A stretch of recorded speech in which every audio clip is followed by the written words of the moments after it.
আজকে আমরা যাব 300 ফিটে এবং 300 ফিটে গিয়ে কোথায় কোথায় ঘুরি এবং কি কি খাই সেগুলো আজকে আপনাদের আমি প্রপারলি ঘুরে দেখাবো, তো থাকুন আমাদের সঙ্গে।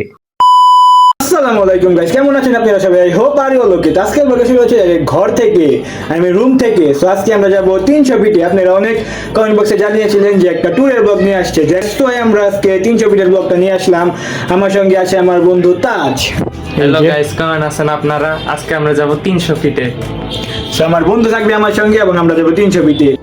সো গাইস, আমরা রওনা হয়ে গেলাম 300 ফিটের উদ্দেশ্যে। রাস্তায় আমরা দেখতে পেলাম অনেক সুন্দর একটি বাজার। বাজারটা এত সুন্দর করে লাইট দিয়ে আলোকিত করা ছিল যে দেখতে অনেক বেশি ভালো লাগতেছিল। দেন আমরা চলে আসলাম রেলওয়ের সামনে, যেখান দিয়ে ট্রেন যাতায়াত করে সেখানে আসতে আমরা দেখতে পেলাম আমাদের সামনে দিয়ে একটা ট্রেন যাচ্ছে। ট্রেনটা যাওয়ার পরে আমরা চলে গেলাম ফ্লাইওভারের উপরে। ফ্লাইওভার থেকে নিচের ভিউটা এত সুন্দর লাগতেছিল যে বলার বাহুল্য। আমরা উপর দিয়ে যাচ্ছি আর নিচ দিয়ে গাড়িগুলো যাচ্ছে, এত সুন্দর লাগতেছে গাইস। আর দূরে দেখা যাচ্ছে আমাদের গন্তব্যস্থল 300 ফিট। আমরা 300 ফিটে চলে আসলাম ঢাকা সকল জ্যামজট ত্যাগ করে। আসতে আমরা দেখতে পেলাম এত সুন্দর যে বলার বাহুল্য গাইস। আমরা গাড়িটা রাস্তায় পার্কিং করলাম, এখন পুরো 300 ফিটটা ঘুরবো এবং আপনাদেরকে দেখাবো। আমরা চলে আসলাম 300 ফিটের মেইন ফটকে, যেখান থেকে 300 ফিটের নিচের রাস্তা অনেক সুন্দর করে দেখা যায়। এখন নিচের রোডটা কত সুন্দর দেখা যাচ্ছে। দেন আমরা চলে আসলাম 300 ফিটের অপোজিট সাইডে, যেখান দিয়ে 300 ফিটে প্রবেশ করে সেখানে। এখান থেকে তেমন সুন্দর লাগতেছিল না, এখানে শুধু বাইকার এবং কার যাদের আছে তারা ছবি তুলতেছিল এবং ভিডিও করতেছিল। আমরা এখন কিছু ছবি তুলবো।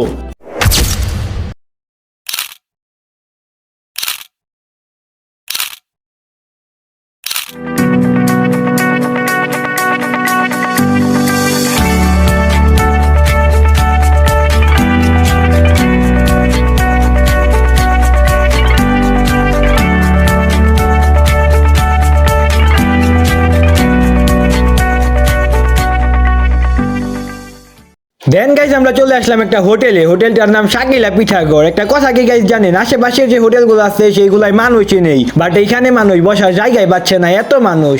আমরা গাইজ কষ্ট করে একটা টেবিল পেয়েছি, এখন আমরা খাবার অর্ডার দিয়ে দিলাম। খাবার অর্ডার দিয়ে সঙ্গে সঙ্গে খাবার চলে এসেছে। আমরা 2টা মুরালি, 2টা চাপড়ি এবং 2টা হাঁসের মাংস নিয়েছি। এখানে আমি আর আমার বন্ধু আছি, 2টা করে নিয়েছি। আর হাঁসের মাংসগুলোর প্রাইস নিয়েছে গাইজ 300 টাকা করে প্লেট। এখানে 5টা করে পিস দেওয়া আছে, এখন আমরা খাবো। Let's go guys. আমার হাতে এটার নাম মুরালি দেখতে প্রায় রুটির মতোই, দেখুন কত বড় সাইজ। শুধু তো সাইজ হলেই হবে না গাইস, খেয়েও দেখতে হবে কেমন লাগে। আর এটার দাম নিয়েছে আমাদের কাছ থেকে পার পিস 30 টাকা করে, আমি বলতে ভুলেই গিয়েছিলাম। তো এখন খেয়ে দেখি কেমন লাগে। হাঁসের মাংসের ঝোল ভরিয়ে নিলাম, না হলে আসল টেস্টটা পাবো না। প্রথম বাইটটা খেলাম গাইস, প্রথম বাইটটা খেয়ে বুঝলাম যে না, মজাই আছে, বাট একটু ঝাল বেশি। এটা প্রাপ্তবয়স্কদের জন্য, যারা বেশি ঝাল খায় তাদের জন্য অনেক মজাদার একটা খাবার। বা শিশুরা খেতে গেলে একটু ঝাল ফিল করবে, আর আমি তেমন ঝাল খাই না, দ্যাটস ওয়াই আমার একটু ঝাল লাগতাছিল। আর এমনি গাইস মজা আছে খাবারটা। এখন গাইস একটা মাংস তুলে খেয়ে দেখি যে মাংসটা খেতে কেমন গাইস। হাঁসের মাংস এত শক্ত গাইস, কি বলবো, এখানে আরো বেশি শক্ত লাগতেছে। তো আমি খেলাম, খেয়ে বুঝলাম না, মজাই আছে গাইস। হাঁসের মাংসের ভিতরেও মশলা ঢুকেছে, অনেক মজা লাগতেছে গাইস খেতে। এখন আমার বন্ধু তাজ খাবে। আমার বন্ধু খাওয়া স্টার্ট করলো। বন্ধু একটু ঝাল বেশি খাই, হাঁসের মাংসর এত মজা লাগতেছিল যে বলার বাহুল্য। বারবার করে খাচ্ছে এবং বলতেছে যে অনেক মজা লাগতেছে, অনেক মজা লাগতেছে। আর আজকে ব্লগটা যেখান থেকে স্টার্ট করেছি ওইটা হলো আমার খালামনির বাড়ি। আমার খালামনির বাড়ি ঢাকা শহরে, ঢাকা থেকে 300 ফিট অনেক কাছে। আমরা খালামনির বাড়িতে থেকে 300 ফিটে ঘুরতে চলে এসেছি। আর খালামনির বাড়িতে থেকে এত পরিমাণে বিরিয়ানি খেয়েছিলাম গাই যে আমার এখন খেতে মন যাচ্ছিল না। আমি অল্প একটু খেয়েছি, আমার বন্ধু তাজ খাচ্ছে। তো খাওয়া শেষে আপনাদের সঙ্গে দেখা হচ্ছে গাইস। আমাদের খাওয়া কমপ্লিট, বাট ভিতরে এখন অনেক মানুষ খাচ্ছে। এখন আমরা বাড়িতে চলে যাবো। দেন গাইস আমরা যখন 300 ফিটের উপরে ব্যাক করতেছিলাম তখন দেখি 2টা পুলিশের গাড়ি এসে এখানে দাঁড়িয়ে আছে। যত বেশি রাত হয় তত বাইকাররা এসে এখানে স্ট্যান্ড করতে গিয়ে অ্যাক্সিডেন্ট করে। তারা যেন স্ট্যান্ড করে অ্যাক্সিডেন্ট না করতে পারে, দ্যাটস ওয়াই পুলিশরা এসে এখন এখানে পাহারা দিচ্ছে। বাড়িতে যাওয়ার পথে যেহেতু বিমানবন্দর পড়ে, হযরত শাহজালাল আন্তর্জাতিক বিমানবন্দর, দ্যাটস ওয়াই আমরা বিমানবন্দরের ভিতরে প্রবেশ করার চিন্তা ভাবনা করলাম। দেন আমরা বিমানবন্দরের ভিতরে প্রবেশ করলাম। আমরা গাড়ি থেকে নামিনি, কজ এমনিতেই অনেক বেশি রাত হয়ে গিয়েছিল। আবার যদি আমরা গাড়ি থেকে নামতাম তাহলে আরো রাত হয়ে যেত। দ্যাটস ওয়াই আমরা গাড়ির ভিতর থেকে চারপাশটা ভালো করে উপভোগ করে দেন আমরা আবার ব্যাক করি।